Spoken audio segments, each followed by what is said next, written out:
Good afternoon, students. In the current session of environmental law, we are going to revise the concept of environment pollution and ancient philosophy of environmental protection.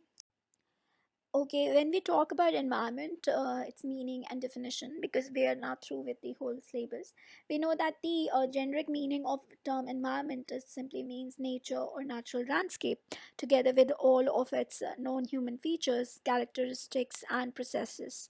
And it simply means surroundings. French word, we have taken it from French word environs, and hence the environment of an individual object or element or system includes all the other entities with which it is surrounded. We have learned about this definition from Environmental Protection Act. Section 2 clause A defines it as environment, including water, air, land, and other interrelationship which exist among and between water, air, and land, and human beings and other living creatures, plants, microorganisms, and property. And when we look at the this definition, it is inclusive definition and wide in context. So it talks about the interaction, equilibrium between the physical, biological elements and nature, importance of the microorganism, which it is continuously, works for maintaining the equilibrium with an internal and external ecology, and all living beings, including human life and even property. And next will be talking about the factor responsible for this whole when we talk about environmental degradation. So when we talk about factors which are responsible for environmental degradation, so we have seen that we have man-made or natural phenomena responsible for it. So when we talk about natural phenomena responsible so then we see natural calamities like drought, volcanoes, floods, epidemics, the current situation you are seeing, forest fires, earthquakes. We had a recent example of Australian continent when Australia was in when there was bushfire. Now cyclones, tsunami, there are some examples of when there is which can cause these are natural causes to cause pollution and environmental degradation. Then we have a very major role that is being played by humans itself. So man-made activities which leads to extensive environmental degradation, like we have discussed all these things in classes. So we are going to focus on the important components. So here, uncontrolled industrialization over urbanization, you know poor waste management, poor disposal of untreated chemical effluents, hazardous substance, population, poverty, unequal distribution of wealth, over exploitation of natural resources, poor disposal of radioactive nuclear substances, and uh, and we have after that we have undesirable changes that we see in nature because of the unmindful activities of the human itself, like as poor, imbalanced, unbalanced wildlife status, ocean depletion, greenhouse effect, acid rain, global warming. There are n number of you know the situation that we're facing is the resultant of human activity and has caused further degradation and to the environment itself. Now let's look into the concept of pollution. Let's revise what is pollution, meaning, and the sources of it, kinds, consequences. So when we discuss about kinds, we have discussed about the sources of these kinds of pollutions also. So when we look at the meaning, it is essentially pollution means any unfavorable alternation or of our surrounding, which is largely a byproduct of human activity. So pollution could be through there could be natural phenomena also, there could be man-made activities also which can lead to pollution. So now when we look at the pollution, so we have direct and indirect pollution. So on the basis of natural and man-made activity, we have biological pollution or natural pollution, and then we have artificial or man-made pollution. And when we talk about the basis of object on which the pollution, gets classified. So we have air pollution, water pollution, land or soil pollution, solid waste, solid, water pollution like garbage, pesticide, plastic, in which we have discussed plastic pollution, also food pollution like adulteration, noise pollution, thermal, and light, visual, we have discussed nuclear and radioactive pollution. So when we talk about the pollutions we have discussed, then what is the meaning of air pollution? When there is alteration in the level of a presence of pollutants in the atmosphere. So we have gaseous particulate pollutions in when we talk about air pollution. When we talk about water pollution, we have water being the most important ecological substance present which is present everywhere and is very essential for our survival. How it gets affected, it is defined as the presence of some inorganic, organic, biological or radiological physical foreign substances in the water that further dilute its wholesomeness, its pollutes, its contaminates its level. Now when we talk about land or soil pollution, so there are a number of reasons for deforestation, release of toxic substances on the land, throwing of unhygienic waste, dumping of garbage, biomedical waste. The causes are many, and how these harmful dumping of waste and these materials, how it impacts in a very harmful manner on our health and on our environment. So now solid waste pollution that we see. So where how wastes, materials which are not needed or economically unusable, without further processing. So solid waste may contain agricultural waste, ashes, biomedical wastes, you know parts of dead animals, and domestic waste, okay, which may contain plastic, metals, glass, wood, paper, and mining wastes, etc.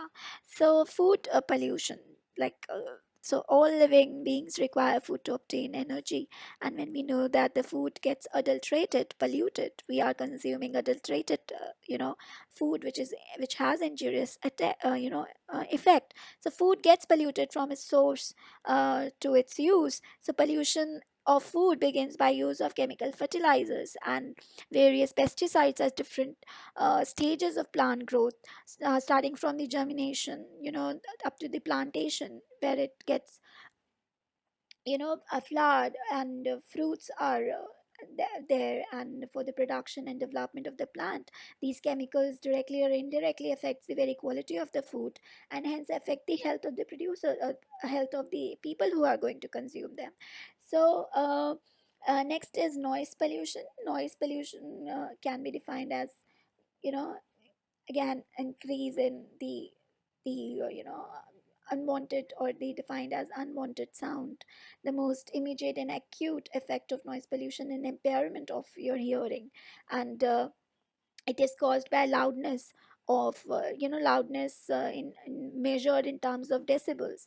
So here, according to uh, WHO, you have during the daytime noise level of less than 50 dB decibel outdoor, causes little or no serious annoyance in the community. But at night, outdoor level of 45 decibel is required to meet the sleep criteria. So sources of noise pollution, when we see industrialization, social event, transportation, construction activity are there. The next important type is thermal pollution. So, any undesirable, harmful change in the natural temperature in a particular, locality, disturbing the natural heat balance of the surrounding, it is called thermal pollution, and it is rising all the more because of the era of globalization.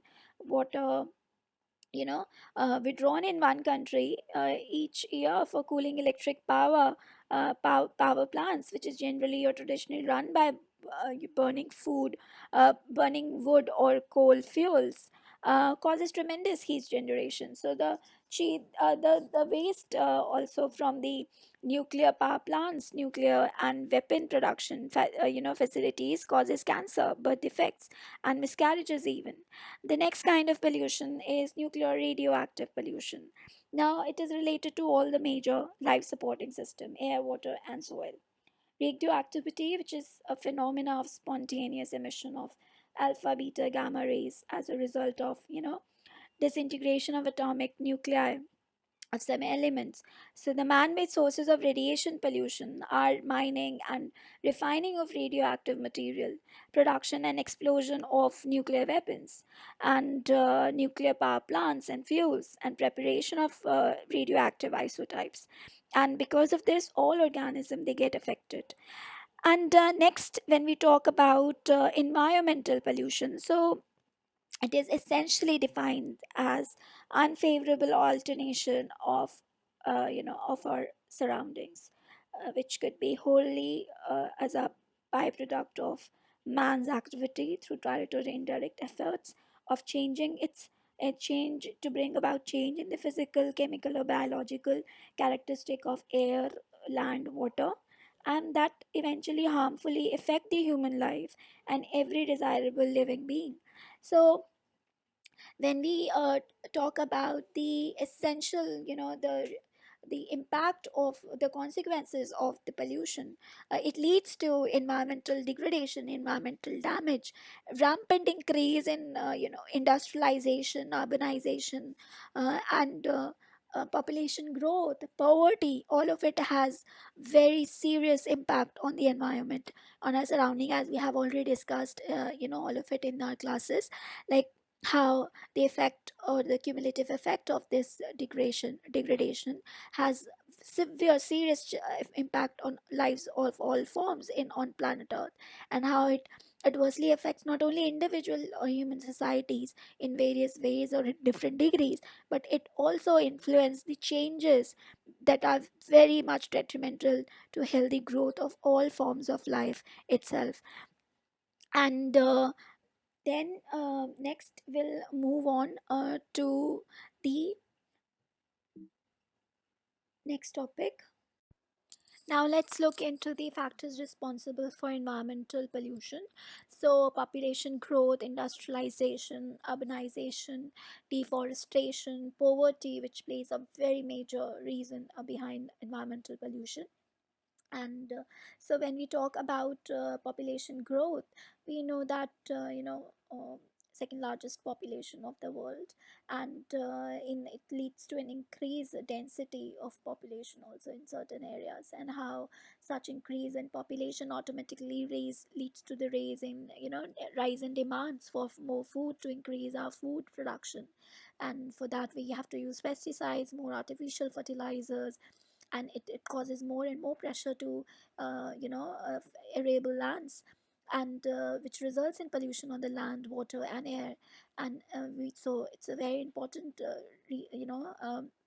necessity that we should want in mind, that sustainable development is very much linked with population growth, and the earth has not infinite but finite resources, and but the population growth is infinite, is getting. So we should note that extreme caution, we should always apply extreme caution, that the finite resources of the world should be used in a manner that we are not only able to satisfy the need of present generation, but also they fulfill the needs of the future generation. So there has to be a harmonious balance between the sustainable development and the usage of natural resources.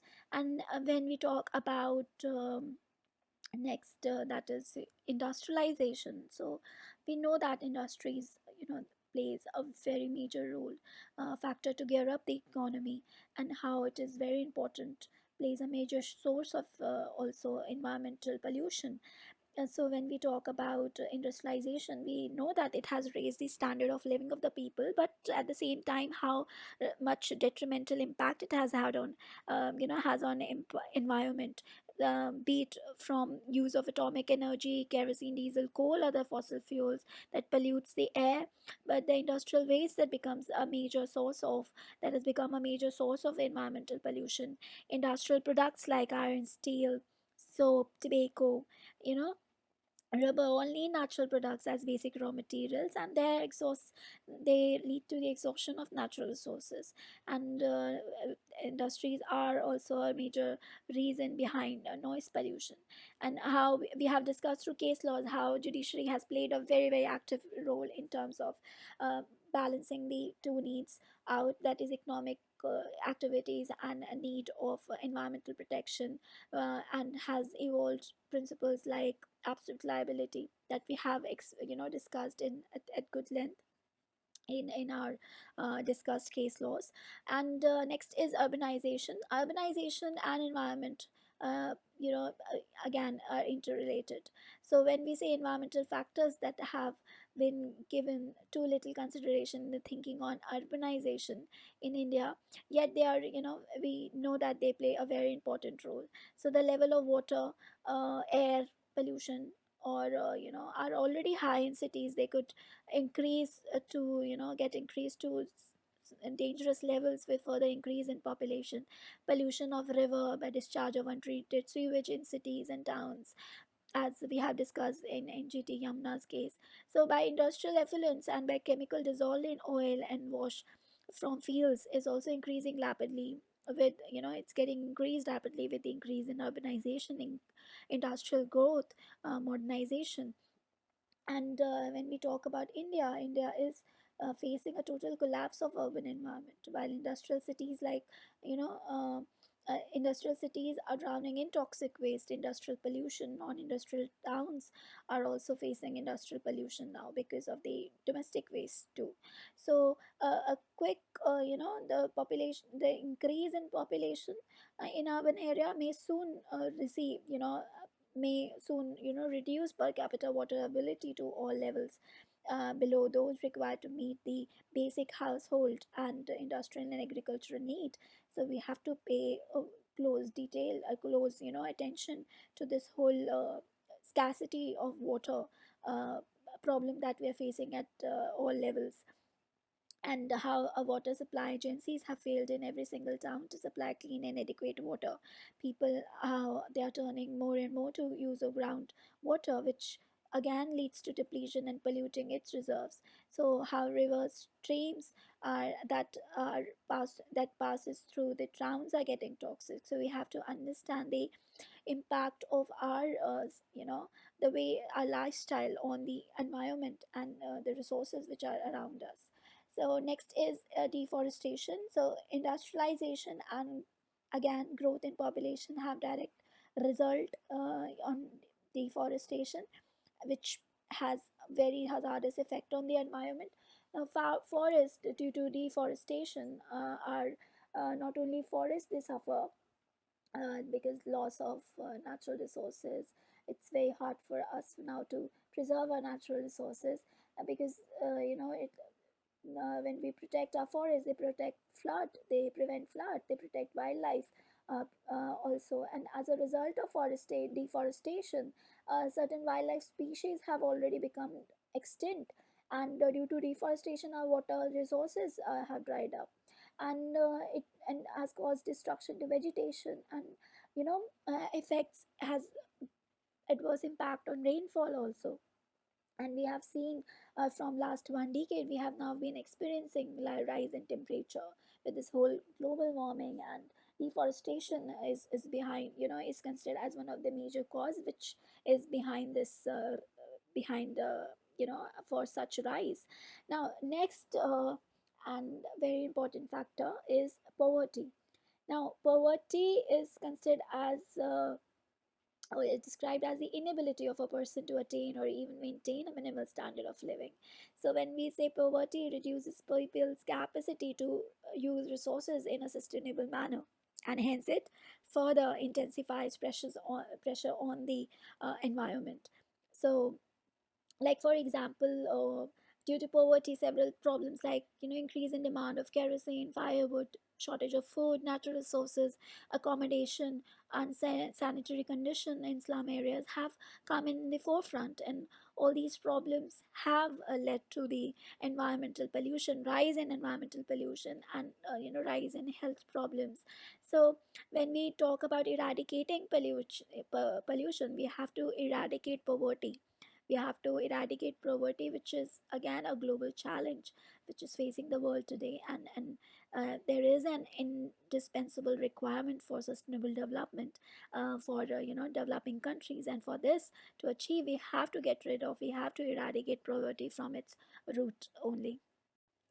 Let's talk about the ancient Indian philosophy relating to environmental protection, in which um, we have discussed the relationship between man and environment, how the concept of interrelationship and interdependency existed at that point of time between human and nature and other life forms, and was the very essence of the well-being of human race. And then we have discussed about five elements theory of Panch Mahabhut, that how our ancient seers, they, without any aid of technology, modern development, they appreciated that the living beings are all they in harmony. They are made up of five elements, that is Jal, Vayu, Prithvi, Akash, and Agni. And the approach of our ancient seer was to keep these five elements so pure that the elements and their sources were considered as sacred and valuable as life. And because they fulfilled human needs, and hence they were being worshipped. We have discussed example of how mountains, trees, rivers, earth, were treated like gods and were being considered as sacred. And how in ancient India, we have seen that although people were uneducated, they did not have much knowledge, and no scientific technique was with them, but they truly understood that how the like for example, how trees, the reason why trees were worshipped was that they were able to understand that the trees are giving us oxygen, they are preserving their nature. And why it is essential for them to preserve the trees for their own existence, how trees gives them oxygen, allows them to breathe, takes away carbon dioxide, prevents soil erosion and floods. So they very much realized that how all creations having life were made of out of the same building materials. And they understood that the feeling of kinship amongst them by associating animals, birds, other life forms to numerous deities. They understood that they are serving us, and hence they are to be protected, they are very much necessary for human existence. So there is a bond between them and nature and all life forms. And they recognize that man must establish harmony with nature, and if they destroy the nature, they are going to destroy themselves. So there was whole relationship, the whole concept of interrelationship, interdependency was present at that point of time. So they do not just know that nature needs to be preserved, but they also understood that they need to conserve the nature also. They have to sustain the what nature has given to them in order to conserve and preserve themselves. And then we have talked about how during the Vedic age, how India was considered as one of the most environmentally friendly country, because people here worship water, trees, air, and under ancient cultural moral injunctions, they acted like a guideline towards the preservation and conservation of environment. We have discussed about modern period, we have discussed about Yajan, Valkya, Smriti, we have discussed about Charak and Samhita, etc. So here we are just going to revise the important parts of it. So when we talk about Mauryan period, we have discussed that it was considered as one of the most glorious period from environmental protection point of view. In Kautilya's Shastra, you would find detailed prescriptive law provisions regarding environment. And how Arthashastra talks about the necessity of forest administration, and there were punishment prescribed for cutting of trees, damaging forest, and even for killing of animals. Yajanvalkya Smriti, when we talk about cutting of trees and forest, was considered as a punishable offense, and penalty was there. And Charak Smriti and we'll find many instructions which is given for the use of water in order to maintain its purity, and how people were considered as bad when if they kill animal, and because they are eventually protected by God itself. In We then further we have seen that how much importance was being given by man in an ancient period of time, for the you know exclusive like devotion they used to offer to respect the sky, water, earth, and other heavenly objects, because they consider them as part of their body, because they consider them as they are one with the universe. And how maintenance of these natural environment and characteristic which eventually will help them to maintain and preserve their own self. So all of this tells us about that the presence of environment, sustenance, and the presence of the understanding of nature in the past. The kind of understanding man had of the nature in the past was something so pious, because he preserved and protected the environment, had kindness, the feeling of gratitude was expressed by the feeling of love and admiration for nature, and which is completely in contradiction to what we get to see right now. In the For the short term gains, people at that point of time were not into exploiting the natural resources. Rather, man was mindful, and they have understood that the children should be taught that the ground beneath their feet is the ashes of the ancestors, so they must respect the land. And they believe that we must teach our children that the earth is our mother, and whatever befalls the earth befalls the son of the earth. And if we spit on the earth, we are spitting on ourselves. And so all these things are connected. So they consider that all these things that we get to see in our natural environment is connected with us ourselves. How that Because all the things are connected like the blood which unites the family. And as God has created the earth therefore is not only precious to God. So if you're going to harm the earth, you are harming, or you're going against the very creator, you're going against the God itself. So we see that in ancient India, we had this whole concept of interrelationship and interdependency, where people folk believed in preservation, sustenance, and protection of environment, because they know that there has to be a harmony between humans and nature and other life forms, because that is the very essence of well-being of the whole human race.